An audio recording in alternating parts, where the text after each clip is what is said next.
privilege and a pleasure to be here this morning. Bash has been operating a substance use disorder treatment rehabilitation program going on 31 years now.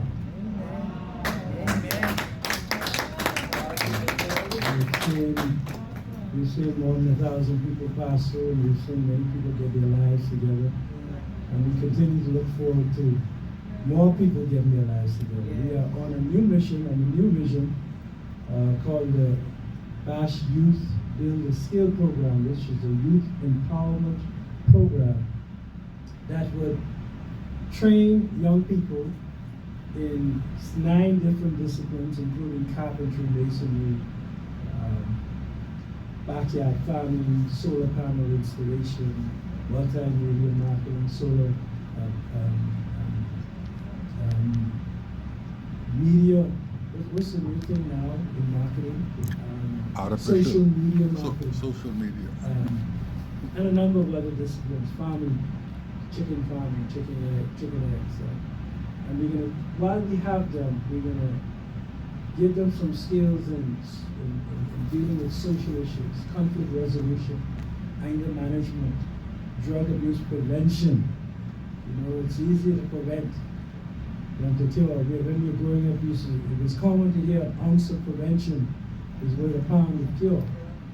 And if we could prevent, because we know that most of the crime and the violence that is committed in our country are committed by people either who are addicted or who are under the influence of some drugs while they were committing the crime.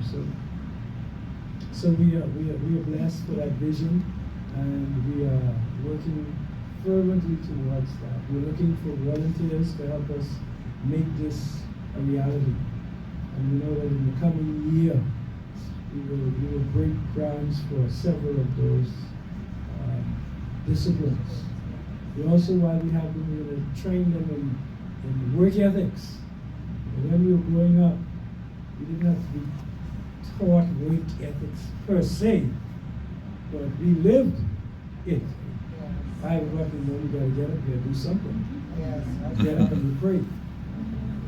You kneel down and you sometimes when you're sucking your teeth or not, you're gonna be there. And after that, you have your chores. Today, our children are able to sleep until 11 o'clock on a Saturday morning. We knew nothing about that. Our grandchildren, not our children. And so we're very excited about this because our target group are high school dropouts between the age of 14 and 25. And these are people who don't have a skill and they didn't finish school. And so we want to empower them, not only with hard skills, but with social skills that could transform their lives. But I really, on the way here, I was thinking of what I'd say to you, and I really want to leave a message to you. And my message to you is really on the topic of forgiveness and the power of forgiveness, how important it is. When Jesus left some commands, we don't look at them as commands. We look at them almost as suggestions when he said, "I should love the Lord your God with all your heart, mind, and soul, and love your neighbor as yourself." But one of the commands he left was, forgive your neighbor 70 times 7 in a day. And as I was thinking about it on the way here, bam! A car ran into the back of me.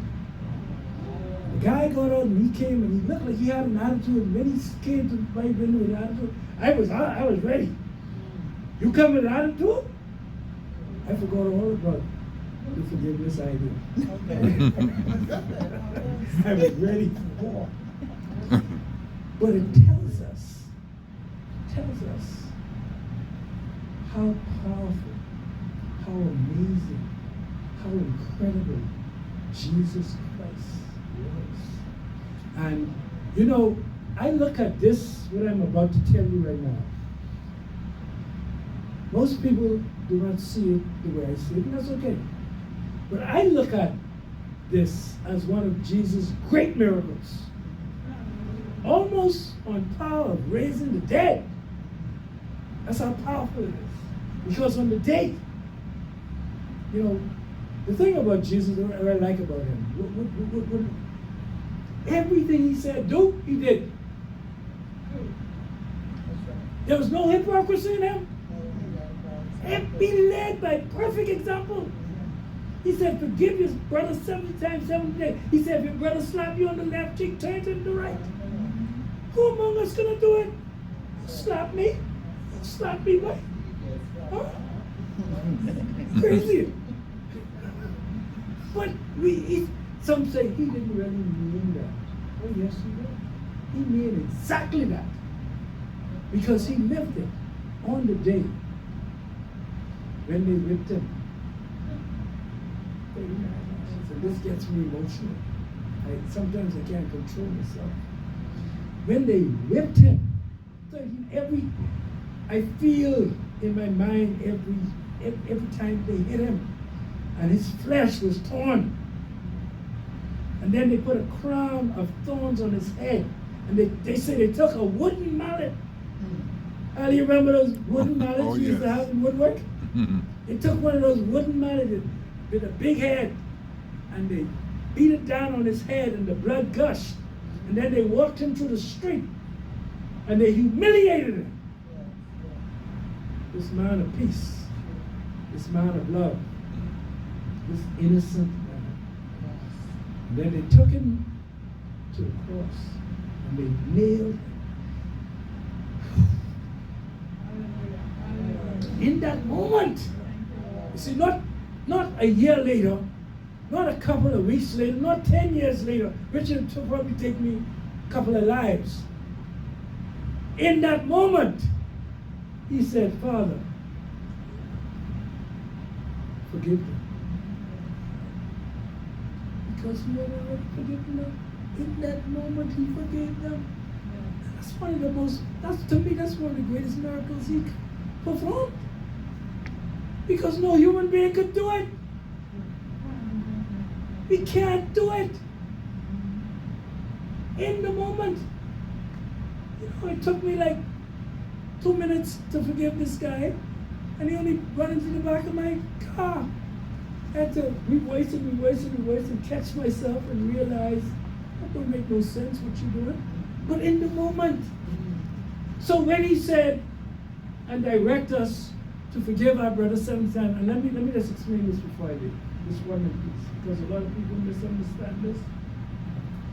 When he said forgive your brother 70 times 7 a day, it means that, you know, your brother can offend you 70 times 7 a day. But sometimes for that one act that he did to you, you forgive him, and 10 minutes later, you think about it again. And you think of what he did. You gotta forgive him again. And the next hour, it may cross your mind, you gotta forgive him again. You may see him, and it's right back in front of your face.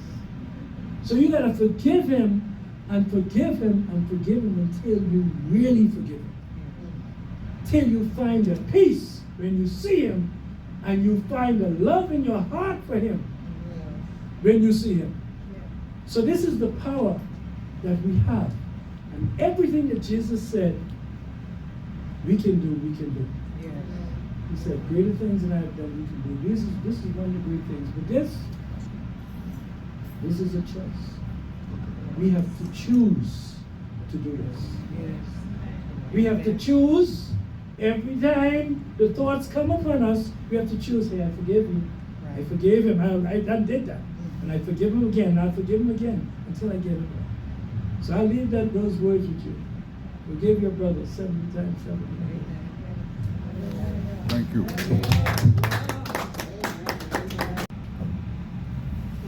Thank you, Mr. Miller, for those powerful words, strong words.